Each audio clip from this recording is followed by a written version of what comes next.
Bonjour à tous et bienvenue sur un petit épisode de Photantique où je vais parler un petit peu d'inspiration. On va changer un peu de l'ordinaire, mais puisque cette année à Noël j'ai eu quelques petits cadeaux pour l'inspiration, on va en parler un petit peu.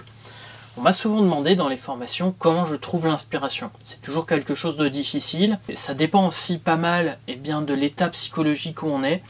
Cette année a été très compliquée, je pense que j'étais pas le seul non plus dans cette situation-là, mais je reconnais que vu le logement où j'étais, j'avais, en plus de tout ce qui se passait à l'extérieur, j'avais vraiment du mal à trouver l'inspiration. J'ai réussi à la trouver, souvent à la fin de chaque confinement. Je vais vous expliquer un petit peu comment. En tout cas, déjà pour l'inspiration, ce qui m'a fait travailler dès le départ, maintenant depuis 14 ans que j'essaye de mettre sérieusement à la photo, c'est en regardant le travail des autres. Donc au départ en regardant des expos photos de l'université, ainsi que diverses revues photographiques. Donc je parle bien de vraies revues photos qui montrent des belles photos. Il y en a une qui s'appelle Landscape Photography, quand je vivais en Angleterre ou en Écosse notamment. Je connais pas d'équivalent en France, où en fait c'est une revue, il y a 3 pages matos et 100 pages de photos à couper le souffle. J'essaierai de vous mettre un extrait et aussi Black and White photographie qui m'avait beaucoup inspiré à l'époque. Et pour Noël cette année, j'ai eu 2 petits livres. Soledad de Sébastien Roignan, qui est du landscape nude. C'est tout simplement des paysages avec un personnage nu en petit, mais ce n'est pas du nu quelque chose de vulgaire ou de choses. Je n'aime pas du tout le nu vulgaire, les revues Playboy, c'est des trucs qui me parlent pas du tout. Ici, ça n'a juste rien à voir. C'est vraiment ce qu'on peut appeler du nu artistique et du paysage au milieu. C'est vraiment superbe. Sébastien Roignan a fait un très très beau travail. C'est lui d'ailleurs qui a inspiré un petit peu ma chaîne YouTube. J'avais eu l'idée de ma chaîne YouTube quelques mois avant de connaître sa chaîne F1.4. Mais je connais que, notamment ces vidéos vlogs m'ont donné quelques coups de pied au cul à me dire je me lance, malgré les fois où moi j'étais vraiment, ça a été très très compliqué, à me dire non, j'y arriverai pas. J'étais pas forcément sur la bonne voie, je sais pas si je la suis un peu mieux maintenant, mais en tout cas ça a l'air d'aller mieux. Et donc on va dire que c'est grâce à lui que je continue dans la voie de la photographie et aussi de ma chaîne YouTube, même si cette année ça c'était pas aussi facile que prévu. Et j'ai reçu un autre livre, Time Pieces de Xavier Baudou, qui est aussi un ami photographe, qui lui travaille les poses longues, chose que j'ai travaillé de manière différente il y a quelques années maintenant. Cette année, j'en ai malheureusement pas fait du tout, à part les photos de nuit. Ici, il fait des poses longues de jour. C'est absolument magnifique et ça me donne vraiment envie de ressortir mes filtres ND dès que je pourrais, puisqu'en fait cette année, j'avais aucune idée d'où étaient mes ND, mes filtres gris en fait qui cachent la lumière, qui permettent de faire des poses longues.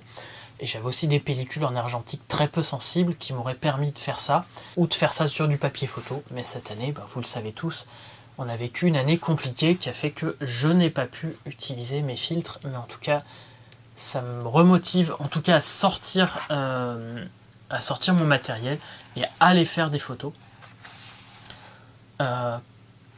Aller faire des photos dans des endroits pareils, puisque j'ai été en Islande, j'ai été en Écosse, j'y ai été et j'ai pas fait ce genre de photos. Je m'y lance, l'année prochaine, quelles que soient les conditions, ça sera peut-être en France, peut-être pas loin de chez moi, mais en tout cas, des poses longues comme ça sera pas les mêmes, ça sera sûrement du noir et blanc, avec mon style, mais en tout cas, ça redonne beaucoup d'inspiration, merci Xavier. Dans le même genre d'inspiration, j'ai reçu aussi à Noël le dernier 6 mois. C'est une revue que je les achète presque tous. C'est des documentaires avec, de très beaux reportages photos qui peuvent être des fois un peu déprimantes, surtout en ce moment. Mais c'est vraiment intéressant de voir ce qui se passe. Et en tout cas, des photos peuvent être très inspirantes aussi. Enfin, dernière petite chose que je voulais vous montrer. Celui-là, je l'ai depuis longtemps. En fait, j'ai plus ou moins récupéré à la poubelle à Montréal, ce livre-là. Il est assez lourd, mais c'est un livre que j'utilise en exemple pour donner l'inspiration dans ma prochaine formation photo. Le livre, donc, c'est Time Life. Et le livre, c'est The Art of Photography, l'art de la photographie. La photographie artistique, je crois en français. Et en fait, on a eh bien, de très belles photos, même si elles datent toutes des années entre 1940 et 1980, pour les récentes. Je crois que celui-là, c'est la version 1981 de livre, c'est la dernière version. En tout cas, en voyant ça, ça donne de l'inspiration.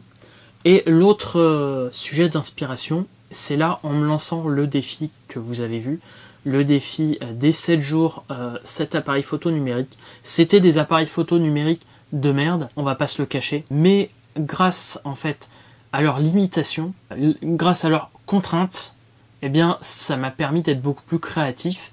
D'ailleurs, à Noël, j'ai encore utilisé mon 35 mm TT Artisan en APS-C sur 24-36, donc qui me fait un cercle autour de mon image. Et en fait, j'ai vraiment aimé cette contrainte, parce que ça va forcer de cadrer d'une certaine façon, ça va forcer d'avoir une profondeur de champ faible, ça va forcer plusieurs choses, et ça va nous obliger à suivre une ligne. En fait, c'est ça, je pense, mon principal problème, et le principal problème de beaucoup de photographes ou d'artistes en général, enfin de gens qui veulent se lancer dans les choses artistiques, c'est pour avoir une série cohérente, il faut se donner des contraintes techniques ou autres. Mais en fait, le seul souci, par exemple, de Photoshop ou le super appareil photo le plus moderne, c'est qu'on peut tout faire avec, et au final on fait rien, parce qu'on n'a pas assez de contraintes.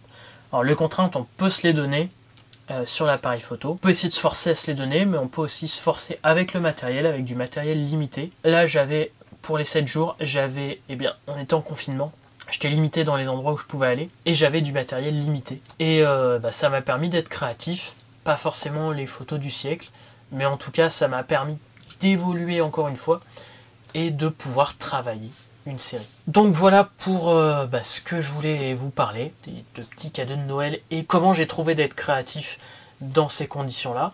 Je vais essayer de continuer cette série en vous le montrant, plutôt que de vous montrer des livres et des choses comme ça, l'année prochaine. Voilà, de se lancer un projet sous contrainte, et que vous pouviez me suivre tous les mois.